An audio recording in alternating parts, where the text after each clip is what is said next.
America దేశంలో ఒక వ్యక్తి కొత్తగా పాలిటిక్స్లోకి వచ్చాడంట. పాలిటిక్స్లోకి వచ్చినప్పుడు మన దేశంలో కాకుండా ఎవరైనా పాలిటిక్స్లోకి వస్తే వాళ్ళతోని ఒక సెమినార్ కండక్ట్ చేపిస్తారు. అలాంటి సెమినారే ఆయన జాయిన్ అయిన పార్టీ కండక్ట్ చేయించడం జరిగింది. ఆ సెమినార్కి ఎవరు రాలేదు, ఒక వ్యక్తే వచ్చాడు. ఆ వ్యక్తి బర్రెలను కాసుకునే వ్యక్తి. కాబట్టి యవనస్తుడు చాలా ఆసక్తి ఉంది మాట్లాడాలని. కానీ ఒకే వ్యక్తి వచ్చాడు. ఒకే వ్యక్తి వచ్చినందుకు ఏమన్నాడంటే, చూడు నేను కొత్తగా వచ్చాను పాలిటిక్స్లోకి, చాలామందిని ఎక్స్పెక్ట్ చేశాను, ఎవరు రాలేదు, నువ్వు ఒక్కడవే వచ్చావు, నేను మాట్లాడడం అవసరమా అని అడిగాడు. అప్పుడు ఆ బర్రెలు కాసుకునే వ్యక్తి అన్నాడు కదా, సార్ నేను మీలాగా చదువుకోలేదు, నాకు తెలిసిందల్లా బర్రెలు కాసుకోవడము, ఒక బర్రె తిరిగి వస్తే దానికి కూడా నేను గడ్డేస్తా అని చెప్పాడు. ఆయనకు అర్థమైంది. స్పీచ్ స్టార్ట్ చేసిండు. 2 గంటలు మాట్లాడిన తర్వాత అప్పుడు అడిగాడు, ఎట్లా ఉంది నా స్పీచ్ అంటే, సార్ నేను బర్రెలు కాసుకునేట ఆయనని, నాకు బర్రెల గురించే తెలుసు, ఒక బర్రె వచ్చింది కదా అని చెప్పేసి ఉన్న గడ్డ అంతా దానికి వేయను నేను అని చెప్పాను. సో అదేవిధంగా నేను కూడా మిమ్మల్ని చావగొట్టడానికి ఇక్కడ లేను అనే విషయాన్ని గుర్తుపెట్టుకోండి. సరే, artificial intelligence, data science, machine learning, data analytics, మనం ఈ పదాలను చాలా తరచుగా ఈ మధ్యలో వింటూ ఉన్నాం. యూట్యూబ్ ఛానల్ ఓపెన్ చేస్తే మన వయసును బట్టి, మనం చదువుకున్న మన ఎడ్యుకేషన్ క్వాలిఫికేషన్ని బట్టి, తర్వాత మనం చూసే వీడియోస్ని బట్టి మనకు తరచుగా అడ్వర్టైజ్మెంట్స్ వస్తాయి. సో మీరు డేటా సైన్స్ కోర్స్ చేయండి, ఆర్టిఫిషియల్ ఇంటెలిజెన్స్ కోర్స్ చేయండి అని సింప్లీ లెర్న్ కానీ లేదంటే యూడెమీ నుండి కానీ ఇలాంటి అడ్వర్టైజ్మెంట్స్ అన్నీ కూడా మనం తరచూ చూస్తూ ఉన్నాం. ఇంతకీ ఆర్టిఫిషియల్ ఇంటెలిజెన్స్ అంటే ఏంటి? That's the main question we have. రెండోది, దాన్ని ఎలా మనం వాడాలి, ఎలా వాడుకుంటున్నారు వేరే వాళ్ళు అనేది మనం తెలుసుకోవడం మన ఉద్దేశం. సరే, ఆర్టిఫిషియల్ ఇంటెలిజెన్స్ అనగానే మనకు అర్థం కావాల్సిన మొట్టమొదటి విషయం ఏంటిదంటే, ఇంటెలిజెన్స్ అనేది ఒకటి ఉంది. ఆర్టిఫిషియల్ కాకుండా న్యాచురల్ ఇంటెలిజెన్స్ అనేది ఒకటి ఉంది. ఆ న్యాచురల్ ఇంటెలిజెన్స్ ఎవరికి ఉంది అంటే మనుషులకు ఉంది. సింపుల్గా న్యాచురల్ ఇంటెలిజెన్స్లో మనకేం కనబడుతుంది అంటే ఒక లక్షణం కనబడుతుంది. ఆ లక్షణం ఏంటిదంటే నేర్చుకోవడం. సో నాకు ఇంటెలిజెన్స్ ఉంది అని మనం ఒకవేళ అంటే మనకు నేర్చుకునే సామర్థ్యం ఉండాలి. సో ఒకవేళ కంప్యూటర్కి ఆర్టిఫిషియల్ ఇంటెలిజెన్స్ ఉందంటే దానికి నేర్చుకునే సామర్థ్యం ఉండాలి. అది మెయిన్గా ఇక్కడ విషయం అన్నమాట. నేర్చుకునే సామర్థ్యాన్ని, మనకు ఉన్న నేర్చుకునే సామర్థ్యాన్ని మనం కంప్యూటర్కి దాన్ని ట్రాన్స్ఫర్ చేయడం లేదా దానికి టీచ్ చేయడం, అదే ఆర్టిఫిషియల్ ఇంటెలిజెన్స్ అంటే. మనకున్నది న్యాచురల్ ఇంటెలిజెన్స్, మనం ఏదైతే కంప్యూటర్కి నేర్పిస్తామో ఆర్టిఫిషియల్ ఇంటెలిజెన్స్. ఆర్టిఫిషియల్ ఇంటెలిజెన్స్ అనేది చాలా విచిత్రమైందని చాలామంది అనుకుంటారు. అది మా ఉద్యోగాలను పోగొడుతుంది, ఏం జరగబోతుందో భవిష్యత్తులో, because a lot of people are seeing disruption in the society, okay, because of AI. So they expect AI is going to bring lot of disruption in the world, okay, but the fact is artificial intelligence is going to improve our lives. అది మన జీవితాలను ఇప్పుడున్న దానికంటే కూడా ఇంకా మెరుగ్గా అది చేయగలుగుతుంది. దాని యొక్క ఉద్దేశం అది. ఓకే, మనం భయపడట్టుగా ఏముండదు, సినిమాల్లో చూపించినట్టుగా, సైన్స్ ఫిక్షన్ మూవీస్లో చూపించినట్టుగా ఏముండదు. చాలా సింపుల్ థింగ్ ఇది. ఇది ఎప్పటి నుంచి ఉందంటే మానవుడు తన మనుగడను ప్రారంభించినప్పటి నుంచి కూడా ఆర్టిఫిషియల్ ఇంటెలిజెన్స్ ఉంది. దానికోసమే మానవుడు ప్రయత్నిస్తూ ఉన్నాడు.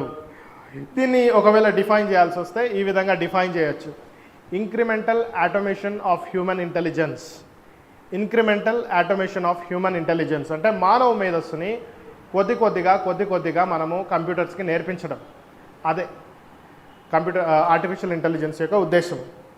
ఆధునిక మానవుని మనం చూసినప్పుడు ఆధునిక మానవుడు చాలా విషయాలను ఆటోమేట్ చేయడం జరిగింది. ఒకప్పుడు మనం నడుచుకుంటూ వెళ్ళే వాళ్ళము, ఇప్పుడు మనం వెహికల్స్ పైన వెళ్తూ ఉన్నాం. ఒకప్పుడు మనం వేరే వాళ్ళతో మాట్లాడాలంటే వారికి ఉత్తరాలు రాయడమో లేదా వారి దగ్గరికి వెళ్ళి మనం మాట్లాడే వాళ్ళము. ఇప్పుడు అలా కాకుండా మనం ఫోన్ ద్వారా మాట్లాడుతున్నాం. అంటే ఒక పనిని ఆటోమేట్ చేస్తున్నాం.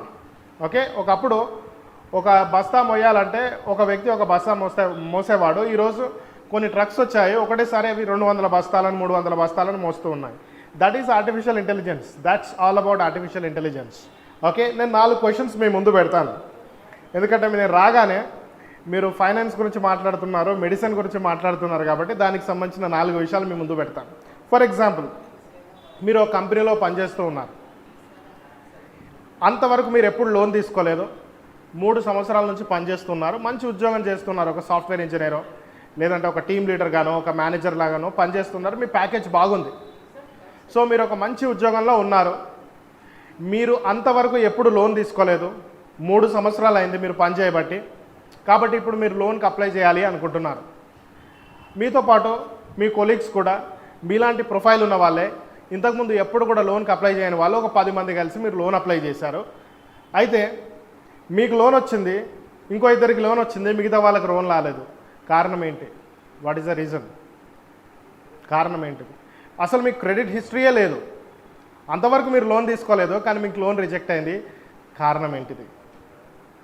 ఏ విషయాలను వాళ్ళు పరిగణలోకి తీసుకొని what are the considerations for rejecting the loan? మీరు లోన్ పే చేస్తారా, మీరు డిఫాల్టర్ అవుతారా అనేది వాళ్ళకి ఎలా తెలుసు అనేది మొదటి క్వశ్చన్. దీనికి సందర్భానికి అనుకూలంగా ఒక ఉదాహరణ చెప్తాను. నాకు 2 ఫ్రెండ్స్ ఉన్నారు, ఇది ఫిక్షన్ కాదు, నిజంగా జరిగింది. ఒక ఫ్రెండ్ తార్నాకలో ఉంటాడు, ఆయన అమెరికన్ ఎక్స్ప్రెస్ కార్డ్కి అప్లై చేశాడు, రిజెక్ట్ అయిపోయింది. తార్నాక చాలా మంచి ఏరియా, ఆయన ఉండేది కూడా చాలా మంచి కాలనీలో ఉంటాడు, రిజెక్ట్ అయింది.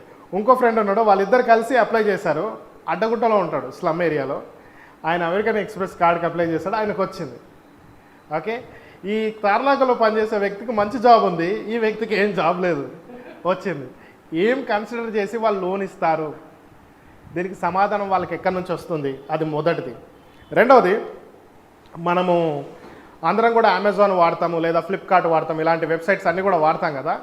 నేను కూడా వాడతాను, అందులోంచి కొనుక్కుంటాను. కొనుక్కున్నప్పుడు కొన్నిసార్లు నాకు అవసరమైన ప్రోడక్ట్స్ అది చూపిస్తుంది. నేను ఏదైతే కొనాలనుకుంటున్నానో అలాంటి ప్రోడక్ట్సే 80% వరకు చూపిస్తుంది. ప్రశ్న ఏంటిదంటే, Amazon.com వాళ్ళకు నా అవసరతలు ఎలా తెలుసు, ఎలా నాకు సరి అయిన రికమెండేషన్స్ ఇవ్వగలుగుతూ ఉన్నారు? అలా ఇవ్వడం ద్వారా వారు సేల్స్ పెంచుకుంటున్నారు, లాభాలను సంపాదిస్తూ ఉన్నారు. అది రెండవది. మూడో ప్రశ్న మీ ముందు పెట్టాలనుకుంటున్నాను. మూడో ప్రశ్న ఏంటిదంటే, ఉదాహరణకు మీరు హైదరాబాద్ నుంచి ఢిల్లీకి తరచుగా ప్రయాణం చేస్తారు. ప్రతిసారి మీ టికెట్ రేట్ ఒకటే ఉండదు, ఎందుకు అనేది ప్రశ్న. రెండవది, అదే ప్లేన్కి 2 ప్రయాణం చేస్తున్నట్లయితే వారిద్దరు టికెట్ రేట్ కూడా ఒకటే ఉండదు, ఎందుకు? దీని వెనకాల రెవెన్యూ మేనేజ్మెంట్ సిస్టమ్ అనే ఒక ఐడియా ఉంది, దాని ద్వారా వాళ్ళు డబ్బులు సంపాదిస్తూ ఉంటారు. నాలుగవది, మీ బంధువులకో మీ స్నేహితులకో ఒక రేర్ జబ్బు వచ్చింది, చాలా రేర్ జబ్బు వచ్చింది, అది ప్రాణాంతకమైన జబ్బు. ఓకే, సో ఫ్యాటల్ డిసీజ్, ఆ జబ్బు వచ్చింది. అయితే ఆ జబ్బును ట్రీట్ చేయడానికి హైదరాబాద్లో మీకు అందుబాటులో ఉన్న ఒక డాక్టర్ దగ్గరికి వెళ్ళారు. ఆ డాక్టర్కి తెలుసు ఇది చాలా క్రిటికల్ పరిస్థితిలో ఈ పేషెంట్ ఉన్నాడు, కాబట్టి మంచి ట్రీట్మెంట్ ఇవ్వాలి. డాక్టర్ కూడా బెస్ట్ ట్రీట్మెంట్ ఇవ్వాలనుకుంటున్నాడు. కానీ ఆ డాక్టరు ఇలాంటి జబ్బు వచ్చిన వాళ్ళు చాలామంది ఉంటారు కదా ప్రపంచవ్యాప్తంగా, వాళ్ళందరి సమాచారం చదివే అవకాశం ఈ డాక్టర్కి లేదు, అది పాసిబుల్ కాదు ప్రాక్టికల్గా. సో ఇప్పుడు ఆయన బెస్ట్ ట్రీట్మెంట్ ఎలా ఇవ్వాలి అనేది ప్రశ్న. సో మనకి హెల్త్ ఇన్సూరెన్స్ ఉండొచ్చు ఉండకపోవచ్చు, కానీ ఒక డాక్టర్ బెస్ట్ ట్రీట్మెంట్ ఎలా ఇవ్వాలి ఆయనకున్న లిమిటెడ్ నాలెడ్జ్తో, వీటన్నిటికి కూడా సమాధానం ఏంటిదంటే data. The answer is data. ఈ డేటాని వాడుకోవడమే ఆర్టిఫిషియల్ ఇంటెలిజెన్స్. ఇంకో మాటలు చెప్పాలంటే ఆర్టిఫిషియల్ ఇంటెలిజెన్స్ అనేది ఈరోజు ఇంతగా వినబడుతుందంటే కారణం ఏంటిదంటే మూడు విషయాలు. డేటా అనేది ఉంది, ముందు నుంచి కూడా డేటా ఉంది. డేటాని స్టోర్ చేసిన విధానం వేరు, ఇప్పుడు స్టోర్ చేసుకునే విధానం వేరు. కానీ డేటా అనేది ప్రతిదానికి సమాధానం.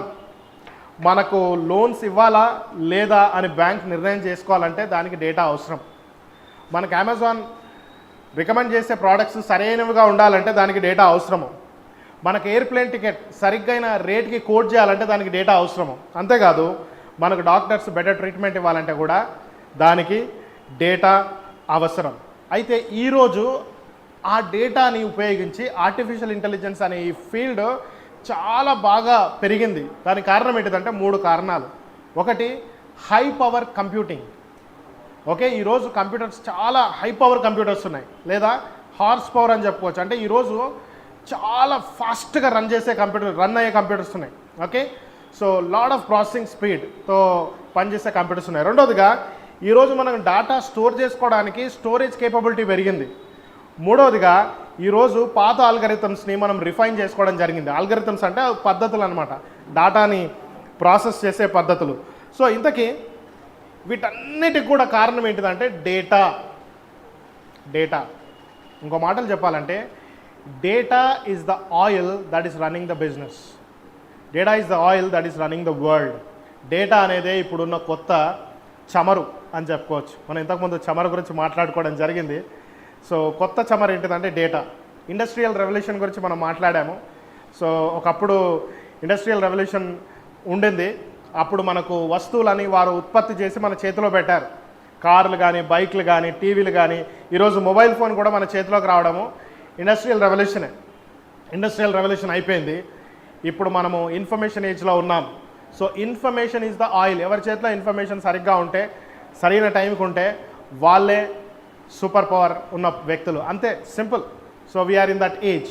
సో ఏంటిది డేటా సంబంధించిన విషయం ఏంటిదంటే, ఈ డేటాని ఎవరైనా సరి అయిన డేటాని ట్యాప్ చేయగలిగి అందులో ఉన్న ఇన్ఫర్మేషన్ని వాళ్ళు అర్థం చేసుకోగలిగితే వాళ్ళు సరి అయిన నిర్ణయాలు తీసుకోగలరు. అది మెయిన్ ఐడియా. ఆర్టిఫిషియల్ ఇంటెలిజెన్స్ యొక్క మెయిన్ ఐడియా ఏంటిదంటే, ఏదో మనము మ్యాజిక్లు చేసి, జిమ్మిక్లు చేసి ప్రపంచాన్ని మొత్తం కూడా గమ్మత్తులోకి మనం తీసుకెళ్ళి వాళ్ళని మైమర్చిపోయేటట్టు చేసి ఏదో చేయడం కాదు.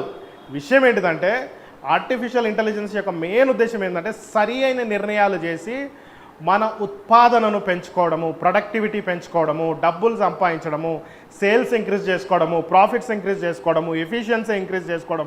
That is the goal. So data is used to make proper right decisions. మన అందరికీ తెలుసు, మేనేజర్స్ అందరు కూడా డెసిషన్స్ చేస్తారు కదా. ఏ కంపెనీలో అయినా మేనేజర్స్ డెసిషన్స్ చేస్తారు, లేదా టాప్ లెవెల్ మేనేజ్మెంట్ లేదా బోర్డ్ ఆఫ్ డైరెక్టర్స్ డెసిషన్ చేస్తారు.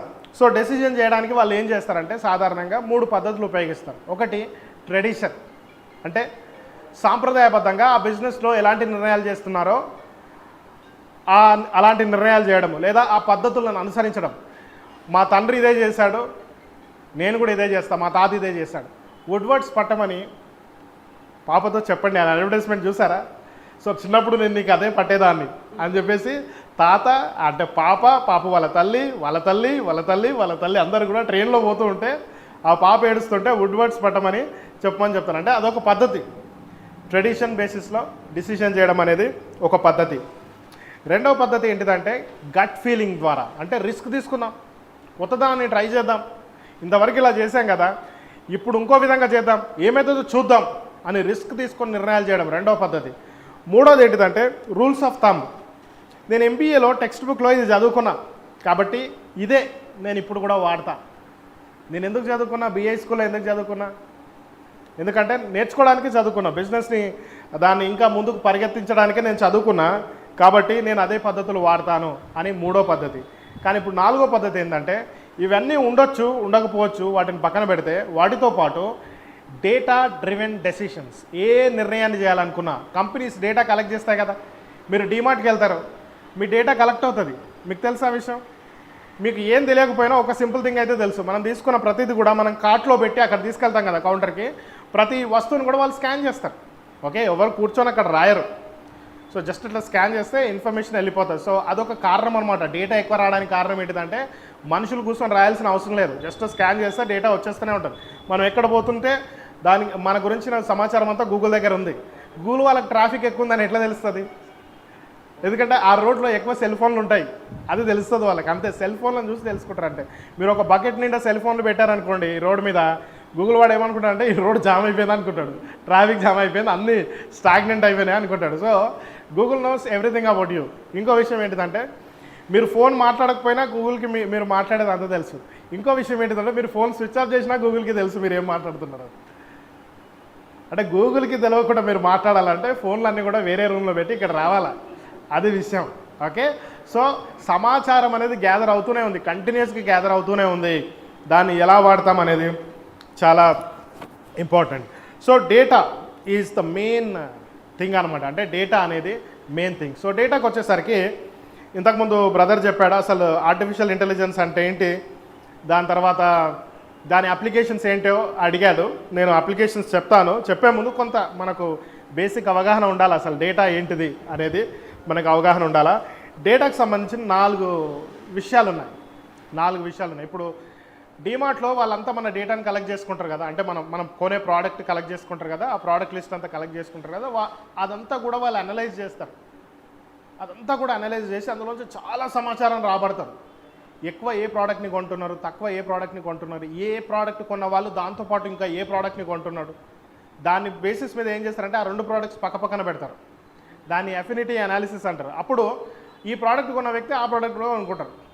పాలు కొనుక్కున్న వాళ్ళు అరటిపండ్లు కూడా కొంటున్నారు అనుకోండి, సో పాలు అరటిపండు పక్కన పెడతాడు అట్లా.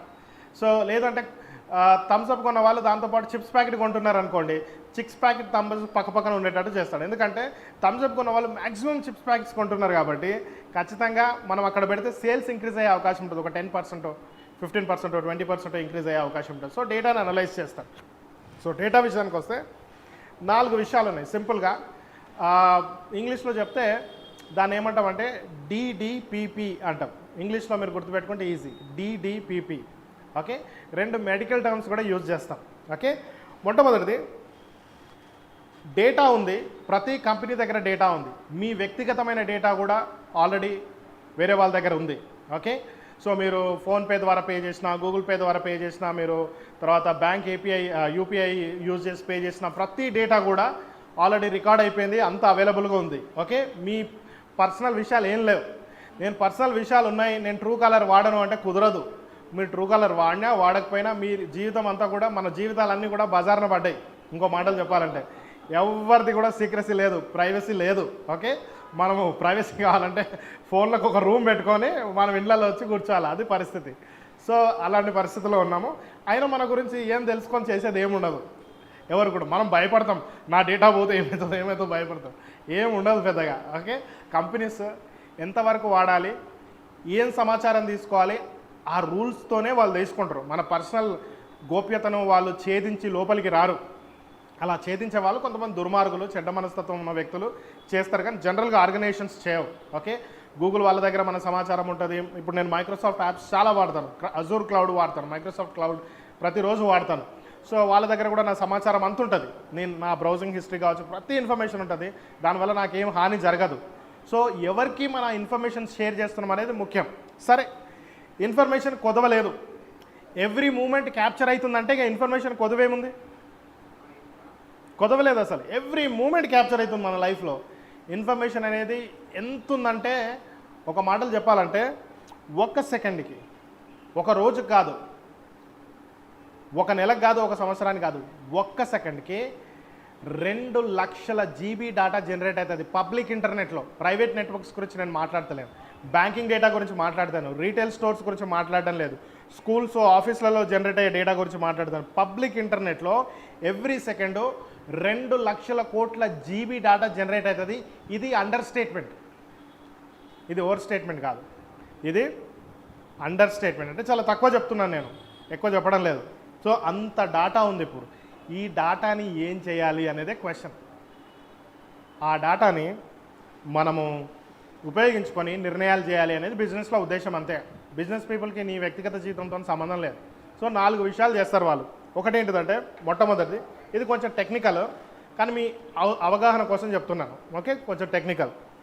మొదటిది ఏంటిదంటే, ఫస్ట్ డి డిస్క్రిప్టివ్ అనాలిటిక్స్ అంటారు. అంటే డాటా ఉంది కదా, అది హార్డ్ డిస్క్లో ఉండొచ్చు, లేదంటే అది పెన్ డ్రైవ్లో ఉండొచ్చు, లేదా క్లౌడ్లో ఉండొచ్చు, ఎక్కడైనా ఉండొచ్చు. డాటా ఉంది కదా, ఆ డాటా ఏం చెప్తుంది అనేది మొదటి ప్రశ్న. Okay, what is it, that is the first question. This is descriptive analytics. Okay, so ఆ డాటాని చూస్తే మనకి ఏం అర్థమవుతుంది, అది పాస్ట్కి సంబంధించింది. అంటే డాటా ఉంది ఆల్రెడీ, అది ఏం చెప్తుంది అనేది గతానికి సంబంధించిన సమాచారం, అంతే కదా. 1 గంట క్రితం వరకు మనం కలెక్ట్ చేసిన డాటా అంతా కూడా దాని నుంచి అది మనకి ఏం చెప్తుంది అని తెలుసుకోవడం గతానికి సంబంధించిన విషయం. ఓకే, రైట్, ఇది మొదటి డి. రెండవ డి వచ్చేసి డయాగ్నోస్టిక్. మెడికల్ ఫీల్డ్లో ఉన్న వాళ్ళు ఖచ్చితంగా రెండో డి వాడతారు. సో డయాగ్నోస్టిక్ ఏం చెప్తుందంటే, హిస్టారిక్ డేటాలో చూస్తే ఈ విషయాలు కనబడుతున్నాయి కదా, ఎందుకు అలా కనబడుతున్నాయి, కారణం ఏంటిది అనేది డయాగ్నోస్టిక్. మొదటిది హిస్టారికల్ డేటాలో ఏముంది, okay, what does it say. రెండవది why does it say. These are the 2 questions. Okay, D. తర్వాత మూడవది predictive analytics, P. Predictive analytics. ఇప్పుడు ఈ డేటాని చూస్తే ఇది పరిస్థితి అని నాకు అర్థమవుతుంది. ఈ పరిస్థితి ఇదే విధంగా కొనసాగితే ఇది భవిష్యత్తు, that is called predictive analytics. ఈ పరిస్థితి ఇదే విధంగా కొనసాగితే ఇది భవిష్యత్తు, that is called predictive analytics. తర్వాత భవిష్యత్తు ఇలాగే ఉంటే మనకి ఇష్టం లేదనుకో, దాన్ని ఇంప్రూవ్ చేసుకోవాలి కదా. ఇంప్రూవ్ చేసుకోవడానికి ఇవే ఆల్గరిథమ్స్ మనకు సజెషన్స్ ఇస్తాయి. దాన్ని ప్రిస్క్రిప్టివ్ అనలిటిక్స్ అంటారు. అంటే ఇప్పుడున్న పరిస్థితి ఇలాగే కొనసాగితే భవిష్యత్తులో ఇలా ఉండబోతుంది, ఇది ఇలా ఉండొద్దు అంటే ఏం చేయాలి అనేది కూడా అది మనకు తెలియజేస్తుంది. సో సింపుల్ గుర్తుపెట్టుకోండి, DDPP, అంతే సింపుల్. ఓకే, ఇప్పుడు ఆర్టిఫిషియల్ ఇంటెలిజెన్స్ అంటే ఏంటిది, ఇంతేనా అంటే కాదు, ఇంకొంచెం ఎక్కువ ఉంది. ఏంటిదంటే మనకున్న మానవ మేధస్సుని కంప్యూటర్కి మనము ఇవ్వడం, అంటే మనం కోల్పోయి దానికి ఇవ్వడం కాదు. మన మేధస్సు మనకు అలాగే ఉంటుంది, మనం కంప్యూటర్ కూడా అలాంటి మేధస్సు ఇస్తాం. మనం చూడగలుగుతాం కదా, చూసి ఏం చేస్తాం, చూసి వ్యక్తులను గుర్తుపట్టగలుగుతాం, రంగులను గుర్తుపట్టగలుగుతాం, అవునా. తర్వాత అక్కడున్న పరిస్థితులను అర్థం చేసుకోగలుగుతాం, వస్తువులను గుర్తుపట్టగలుగుతాం. సో కంప్యూటర్ విజన్ అని ఒక డొమైన్ ఉంది, కంప్యూటర్ విజన్ అంటారు. నేను అందులో స్పెషలైజేషన్ చేశాను. కంప్యూటర్ విజన్లో ఏం చేస్తామంటే మనము చూసే ఏదైతే మన కాగ్నిటివ్ స్కిల్ ఉందో అది మనం కంప్యూటర్కి ఇస్తాం. అప్పుడు కంప్యూటర్కి ఒక కెమెరాని కనెక్ట్ చేసి ఎవరిని దాని ముందు పెడితే వాడిని గుర్తుపడుతుంది. కాకపోతే వాళ్ళ ఫోటో శాంపిల్స్ ముందే ఇవ్వాలి కంప్యూటర్కి. ఇప్పుడు నాకెవరన్నా చూపించి గుర్తుపెట్టమంటే నేను గుర్తుపట్టగలుగుతానా? గుర్తుపట్టాలి. వాళ్ళు నాకు తెలిసిన వాళ్ళు అయితే గుర్తుపట్టగలుగుతాను. అంటే పాస్ట్లో వాళ్ళ ఫేస్ యొక్క రికార్డ్ నా మైండ్లో ఉంటే నేను గుర్తుపట్టగలుగుతాను. అదేవిధంగా కంప్యూటర్లో మనము దానికి ఒక ఆల్గరిథం యూజ్ చేసి ట్రైనింగ్ ఇస్తామన్నమాట. ఈ వ్యక్తి, ఈయన పలాని వ్యక్తి, ఈయన పేరు రాజు, ఈ 10 ఫొటోస్ చూసి ఆయనని గుర్తుపట్టడానికి ప్రయత్నించు నెక్స్ట్ టైం రాజు కనిపించినప్పుడు.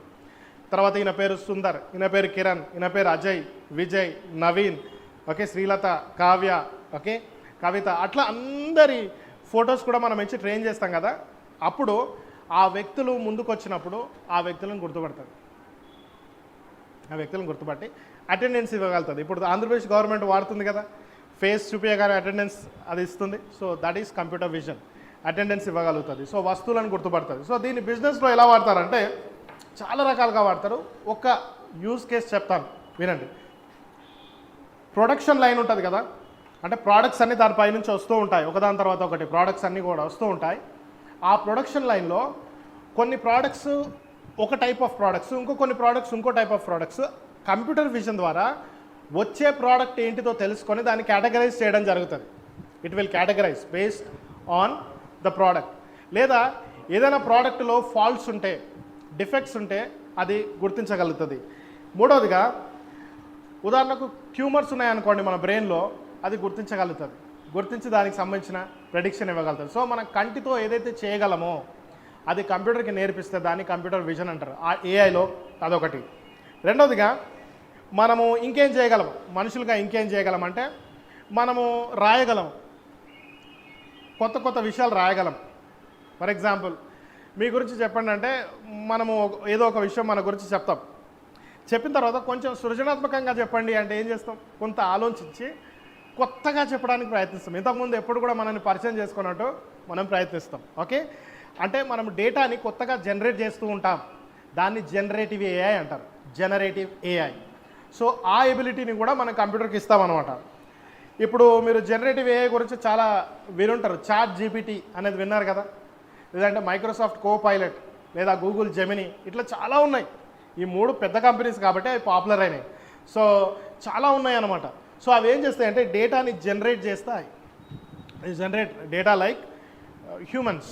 ఓకే, హ్యూమన్స్ లాగా జనరేట్ చేస్తాయి. ఫర్ ఎగ్జాంపుల్ మీకు ఒక సినారియో ఇచ్చి మీరు ఎక్స్ప్లెయిన్ చేయమంటే మీరు ఎక్స్ప్లెయిన్ చేయడానికి ప్రయత్నిస్తారు. ఫస్ట్ టైం చూసారు ఆ scenario, but you try to say something. మీరు కొంత కంటెంట్ జనరేట్ చేయడానికి ట్రై చేస్తారు. అలాంటి ఎబిలిటీని మనం కంప్యూటర్కి టీచ్ చేస్తాం. ఎలా టీచ్ చేస్తామంటే దానికి ముందుగానే ఏ సమాచారం మీద అయితే డేటా జనరేట్ చేయాలనుకుంటున్నామో ఆ డేటా అంతా దానికి ఫీడ్ చేస్తాము. ఫీడ్ చేసి లింగ్విస్టిక్ ప్రిన్సిపల్స్ అన్నీ కూడా టీచ్ చేస్తాం. ఓకే, గ్రామర్ అంతా టీచ్ చేస్తాం.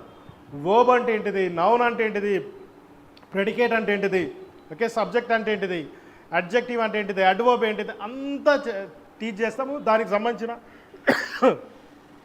ఆల్టర్నేటివ్స్ అన్నీ కూడా టీచ్ చేస్తాం. అంటే ఒక మనిషి ఏ విధంగా ఆలోచిస్తాడో ఆ విషయాలు అన్నీ దానికి టీచ్ చేస్తాము. నెక్స్ట్ టైం మీరు ఏదైనా అడిగితే అది మీకు కొత్తగా చెప్పమంటే చెప్తుంది. ఇప్పుడు ఈరోజు నేను ChatGPT క్లాస్ తీసుకొని వచ్చాను. మార్నింగ్ 10 నుంచి 11:30 వరకు సెమినార్ ఇచ్చాను. మా బాబు పేరు వివేక్ మీద ఒక పోయం రాయి, 10 years old, ఆయనకు మ్యాథమెటిక్స్ చాలా ఇష్టం కాబట్టి దాని మీద ఒక పోయం రాయి అంటే 4 paragraphsతో పోయం రాసిచ్చింది ఆటోమేటిక్గా. సో నన్ను ఇంటర్వ్యూ తీసుకో అని చెప్పేసి నేను ఒక చిన్న ప్రాంప్ట్ పెట్టాను. ఇంటర్వ్యూ తీసుకుంది. ఒక ఎడిటోరియల్ అసిస్టెంట్ లాగా ఒక న్యూస్ పేపర్లో ఇంటర్వ్యూ తీసుకోమంటే ఒక ప్రశ్న అడిగింది, నేను సమాధానం చెప్పిన తర్వాత ఇంకో ప్రశ్న అడిగింది, దానికి సమాధానం చెప్పిన తర్వాత ఇంకో ప్రశ్న అడిగింది. సో నాతో ఇంటరాక్ట్ అయ్యింది. సో అదొక మానవ మేధస్సులో భాగము. ఆ మేధస్సుని మనం దానికి ఇవ్వడము జరిగింది. ఓకే, బ్రాడర్ టెక్నాలజీ ఉంది, NLP అని, న్యాచురల్ లాంగ్వేజ్ ప్రాసెసింగ్ అని, అందులో జనరేటివ్ AI ఒక భాగం. అదేవిధంగా మనము ఏదైనా టచ్ చేసి అది వేడిగా ఉందా, చల్లగా ఉందా, మెత్తగా ఉందా, గట్టిగా ఉందా అనేది మనం గుర్తుపడతాం కదా, గరుకుగా ఉందా, నునుపుగా ఉందా అనేది మనం గుర్తుపడతాం. సో ఆ విషయాలు కూడా ఒక రోబోట్కి మనము ట్రాన్స్ఫర్ చేయొచ్చు. రోబోట్ అంటే ఖచ్చితంగా అది మనకు సినిమాలో చూపించినట్టుగా తలతో, 2 చేతులతో, తర్వాత మిగతా అన్ని భాగాలతో ఉండాల్సిన అవసరం లేదు. జస్ట్ 2 చేతుల్లో ఉండొచ్చు. ఓకే, మీరు గూగుల్లోకి వెళ్ళి, యూట్యూబ్లోకి వెళ్ళి సో బెంజ్ కార్ని ఎలా ఆటోమేట్ చేస్తారు అనేది చూడండి. మీరు అంటే దాన్ని బిల్డ్ చేసేటప్పుడు what is the automation used అనేది మీరు చూడండి. బెంజ్ కార్ని రోబోట్సే అవన్నీ కూడా అసెంబుల్ చేస్తాయి. అదంతా ఉంది యూట్యూబ్లో, మీరు చూడవచ్చు. So that's robotics. Okay, artificial intelligence. So ఇదంతా కూడా మనం చాలా తరచుగా చూస్తూ ఉంటాం. సో క్వశ్చన్ ఏంటిదంటే నేను ఎలా దీన్ని వాడుకోగలను, అది క్వశ్చన్. సో నేను బిజినెస్లో వాడే నేను దీన్ని ఎలా వాడుకోగలమంటే చాలా రకాలుగా మనం వాడుకోవచ్చు. నేను కొన్ని ఉదాహరణలు మీకు ఇస్తాను. ఓకే, సో ఉదాహరణకు మీరు మ్యూచువల్ ఫండ్స్ పైన నేర్చుకోవాలనుకుంటున్నారు. ఓకే, నాకు మ్యూచువల్ ఫండ్స్ పైన నేర్చుకోవాలనుకుంటున్నారు. సో మీ కంపెనీలో చాలా డేటా ఉంది, చాలా ఆర్టికల్స్ ఉన్నారు. మీరు ఒక కంపెనీలో పనిచేస్తున్నారు, వాళ్ళకు మ్యూచువల్ ఫండ్స్ మీద చాలా ఆర్టికల్స్ ఉన్నాయి. ఓకే, మీరు చిన్న ఆల్గరిథం యూజ్ చేసి చాలా రకాల టాపిక్స్ మీద ఉన్నాయి, కానీ మ్యూచువల్ ఫండ్సే మీకు కావాలి. మీరు చిన్న ఆల్గరిథం ఉపయోగించి నాకు మ్యూచువల్ ఫండ్స్ ఆర్టికల్స్ అన్నీ కూడా సపరేట్గా వచ్చేసేయాలి, విత్ సమ్మరీ మాత్రమే రావాలి, మొత్తం నాకు చదవడానికి ఓపిక లేదు, మెయిన్ జిస్ట్ మాత్రమే కావాలంటే అది సమ్మరీ చేసిస్తుంది. అది NLP అంటారు, natural language processing. Okay, automate చేయొచ్చు. తర్వాత మీరు మీ ప్రోడక్ట్స్ని, అంటే మీరు రకరకాల బిజినెస్లో ఉన్నారు కాబట్టి మీ ప్రోడక్ట్స్ని మీరు వెబ్సైట్లో, బ్లాగ్స్లో పెడితే మీ బ్లాగ్స్కి, మీ వెబ్సైట్స్లో కామెంట్ రాస్తూ ఉంటారు కదా. కొంతమంది బూతులు రాస్తారు, కొంతమంది చెడు విషయాలు రాస్తారు, అంటే లేని విషయాలు రాస్తారు. అట్లాంటి వాటిని అన్నింటిని ఆటోమేటిక్గా తీసేయాలి. ఎలా తీసేయాలి? వాళ్ళు తెలుగులో రాసినా, హిందీలో రాసినా, ఇంగ్లీష్లో రాసినా, ఏ భాషలో రాసినా ఎట్లా గుర్తించి తీసేయాలి అనేది ఇంకొక విషయం చేయవచ్చు. లేదా మీరు ఎడ్యుకేషన్ ఫీల్డ్లో ఉండొచ్చు, లేదా మీరు పెద్ద పెద్ద ఆర్టికల్స్, థియరీస్ ఇవన్నీ కూడా చదవాల్సిన అవసరం ఉండొచ్చు. వాటిని సమరైజ్ చేసి ఏ రూపంలో ఇవ్వమంటే ఆ రూపంలో ఇస్తుంది. ఒక చిన్న పిల్లాడికి, 10 ఏళ్ళ పిల్లాడికి చెప్పినట్టుగా చెప్పు, లేదా ఒక 20 ఏళ్ళ యవనస్తుడికి చెప్పినట్టుగా చెప్పు, లేదంటే ఓ 40 ఏళ్ళ నుంచి ఆ ఫీల్డ్లో వర్క్ చేస్తున్న ప్రొఫెషనల్ ఎట్లాంటి టర్మినాలజీ ఉపయోగిస్తే అతనికి సరిపోయిన స్థితిలో ఉంటుందో అలా ఎక్స్ప్లెయిన్ చేయమంటే కూడా అది ఎక్స్ప్లెయిన్ చేస్తుంది. పాయింట్స్ రూపంలో ఇవ్వమంటే పాయింట్స్ రూపంలో ఇస్తుంది. తర్వాత ఒక చాట్ బాట్, మీరు బిజినెస్ ఉంది, చాలామంది కస్టమర్స్ వస్తూ ఉన్నారు, మీరు ఆ కస్టమర్స్ అందరూ మీరు హ్యాండిల్ చేయలేరు. ఒక వ్యక్తి ఉండాలి, కానీ మనిషికి అన్ని సమయాల్లో కూడా ఎనర్జీ లెవెల్స్ ఒకటేలాగా ఉండవు. మార్నింగ్ నుంచి ఈవినింగ్ వరకు ఒకటే ఎనర్జీ లెవెల్స్ ఉండవు, ఒకటే ఓపిక ఉండదు. అదే మిషన్కి అయితే ఒక ఓపిక ఉంటుంది కదా. సో బాట్స్ క్రియేట్ చేయొచ్చు. రోబాట్స్ కాకుండా చాట్ బాట్స్ అంటారు. రోబాట్స్ అంటే ఫిజికల్ థింగ్స్, చాట్ బాట్స్ అంటే ఏంటిదంటే సాఫ్ట్వేర్లో ఉండే రోబాట్స్. ఓకే, ఫిజికల్ కాకుండా చాట్ బాట్స్లో ఉండే రోబాట్స్, అవి చాట్ చేస్తూ ఉంటాయి. మనం చాలాసార్లు నేను గోడాడీలోకి వెళ్ళి చాట్ చేస్తూ ఉంటాను. అక్కడ మనిషి ఉంటారు అని మనం అనుకోవచ్చు. చాట్ చేసినప్పుడు ఓ మనిషిలాగానే ఉంటుంది, కాకపోతే మనిషి కాదు అక్కడ ఉండేది, ఒక సాఫ్ట్వేర్ రెస్పాండ్ అవుతూ ఉంటుంది. సో బాగున్నావా అని అడుగుతుంది. ఓకే, నేను బాగున్నా, నువ్వు ఎట్లున్నావు అంటే నేను కూడా బాగున్నా, నీ అవసరం ఏంటిది, తర్వాత కొంతసేపటికి నీ ప్రశ్నకు సమాధానం దొరికిందా, నీ ప్రాబ్లం సాల్వ్ అయిందా, ఒక పర్సనల్ టచ్తో అది మనతో కన్వర్స్ చేస్తుంది. But we don't know that's actually a chatbot. Chatbot is conversing with us. మీరు అనుకోవచ్చు ఇలాంటివన్నీ వస్తే ఉద్యోగాలు పోతాయి కదా అంటే, ఉద్యోగాలు పోవు. చిన్న చిన్న బిజినెస్లు ఉంటాయి కదా, వాళ్ళు ఎక్కువ మందిని హైర్ చేసుకోలేరు. వాళ్ళు చాట్ బాట్స్ని వాడి వాళ్ళ ఎఫిషియన్సీని వారు పెంచుకోవచ్చు.